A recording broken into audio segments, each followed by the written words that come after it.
Oke, ketemu lagi dengan Bu Ari. Oke, it's me again. Oke, sekarang Bu Ari akan menerangkan terkait dengan past perfect tense. Sama juga, ini sama dengan past continuous tense. Dia pasti akan berbarengan dengan simple past tense. Oke, nah untuk apa sih past perfect tense ini? Past perfect tense digunakan untuk menyatakan kejadian yang telah terjadi di masa lampau sebelum kejadian yang lain terjadi juga di masa lampau. Jadi ada berapa kejadian? 2 kejadian. Ada kejadian yang sudah terjadi dulu, baru diikuti kejadian lain yang bakal terjadi. Dimana ini sudah selesai, jadi kejadian yang kedua tadi yang mengikuti itu bisa melihat efek kejadian yang pertama. Paham? Jadi kejadian pertama dulu terjadi, kemudian diikuti oleh kejadian yang lain. Jadi ada berapa kejadian? Ada 2 kejadian. There are 2 events happened in the past, but the first one preceded the other one. Jadi yang satu mendahului yang lainnya. Jadi akan ada 2 kejadian, enggak kayak gini, tapi dia akan seperti ini. Satu dulu, baru kejadian yang lain terjadi di masa lampau. Lah, ada 2 kejadian lagi. Mana yang menggunakan past perfect tense? Yang menggunakan past perfect tense adalah kejadian yang terjadi yang pertama. Yang lebih dulu dia akan menggunakan kejadian past perfect tense. Kejadian yang mengikuti dia akan menggunakan simple past tense. Lagi-lagi tenses ini sangat dekat dengan penggunaan past tense. Oke, nah bentuk atau formula dari past perfect tense itu kayak apa, Bu? Rumus intinya untuk penggunaan past perfect tense adalah keberadaan had plus verb 3.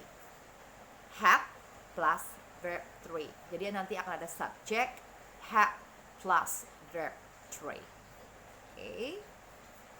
Nah, keterangan waktunya apa? Nah, keterangan waktunya kita akan menggunakan after dan before, setelah dan sebelum. Nah, karena ada 2 kejadian akan dihubungkan dengan after dan before, maka kejadian mana yang akan kejadiannya bagaimana, Bu? Nah, kalau after, setelah saya belajar, saya nonton TV. Nah, berarti mana dulu yang kejadian yang terjadi pertama?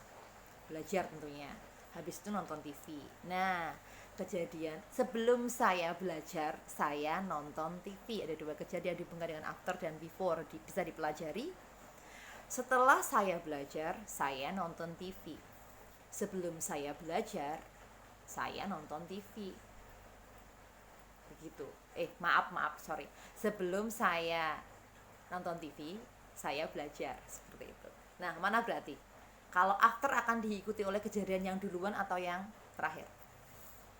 Oke, after diikuti oleh kejadian yang pertama, kemudian baru ada kejadian yang kedua.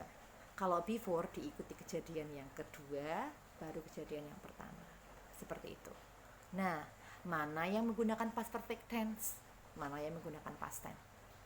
Yang menggunakan past perfect tense adalah kejadian yang terjadi lebih dulu. Nah, kejadian yang kedua menggunakan simple past tense. Oke, sekarang saya mau in English. Dengan masih menggunakan sentence yang sama ya.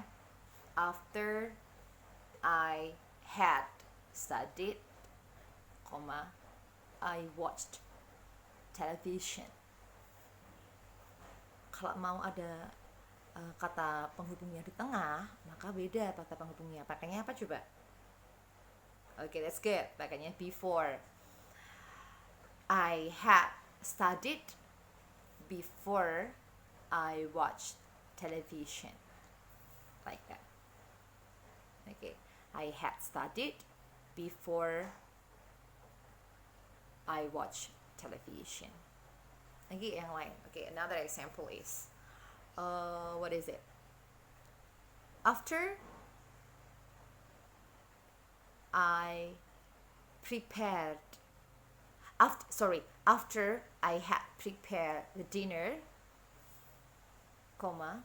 I invited all the family members to have dinner together.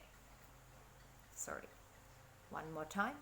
After I had prepared the dinner, I invited all the family members to have dinner together.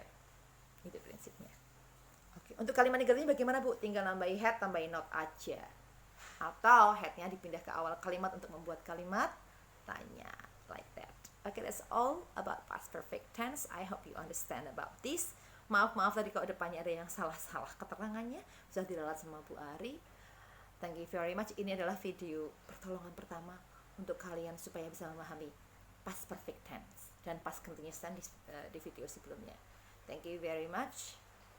See you next time.